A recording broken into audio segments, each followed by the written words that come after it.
Troll 2 movie review தான் பார்க்க போகிறோம். வாங்க வீடியோக்குள்ளே போகலாம். இது வந்து நெட்ஃப்ளிக்ஸில் அவைலபிளாக இருக்குது அப்படின்னு சொல்லி தெரிஞ்சுக்கோங்க. இந்த மூவியை பார்க்கறதுக்கு முன்னாடி நீங்கள் வந்து ட்ரோலை பாருங்கள். அப்படின்னா தான் உங்களுக்கு வந்து புரியும். ட்ரோலுன்றது வந்து ஃபஸ்ட்டு பார்ட்டு, அது வந்து 2022 ரிலீஸ் ஆனது. இப்போ வந்து செகண்ட் பார்ட் ரிலீஸ் பண்ணியிருக்காங்க அப்படின்னே சொல்லலாம்.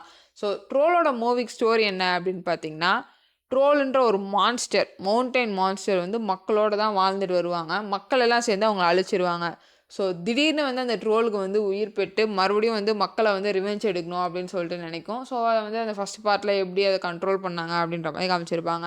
இப்போ செகண்ட் பார்ட் ட்ரோல் 2ல் வந்து என்ன ஸ்டோரி அப்படின்னு பார்த்தீங்கன்னா, இப்போ தான் ட்ரோல்லாம் கண்டுபிடிச்சிட்டாங்கல்ல அந்த ஃபஸ்ட்டு பார்ட்டில். ஸோ அதை எடுத்து வந்து இவங்க எல்லாருமே ரிசர்ச் பண்ணிகிட்டு இருப்பாங்க.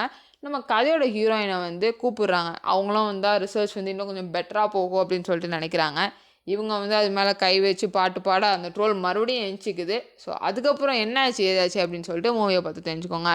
மூவியை பற்றி சொல்லணும் அப்படின்னு பார்த்தீங்கன்னா, ஸ்டோரி வைஸ் டிஃப்ரெண்ட்டான ஸ்டோரி. நம்மளுக்கு ஃபஸ்ட்டு பார்ட்டில் 1ல் இருக்க அதே என்கேஜ்மெண்ட் செகண்ட் பார்ட்டில் இருக்காது. பிகாஸ் ஃபஸ்ட் பார்ட் பார்க்கும்போது நம்மளுக்கு ரொம்ப புதுசாக இருக்கும். ஸோ செகண்ட் பார்ட் ஓரளவுக்கு ஓகேடா இருந்துச்சு அப்படின்னே சொல்லலாம். விஷுவல்ஸ்லாம் உண்மையிலே சூப்பராக இருந்துச்சு. இந்த ட்ரோல் 2ல் வந்து 2 ட்ரோல்ஸ் வந்து சண்டை போடுற மாதிரியான காட்சிகள்லாம் இருக்குது அப்படின்னே சொல்லலாம். ஸோ நல்லா தான் இருக்கும். ஸோ ஃப்ரீயாக இருந்தீங்கன்னா பார்த்து என்ஜாய் பண்ணுங்கள். இதான் இந்த மூவி ரிவ்யூ. எப்படி இன்ட்ரெஸ்டிங் மூவி ரிவ்யூட மாட்டீங்களா? என்னோட பை பை. தேங்க்யூ.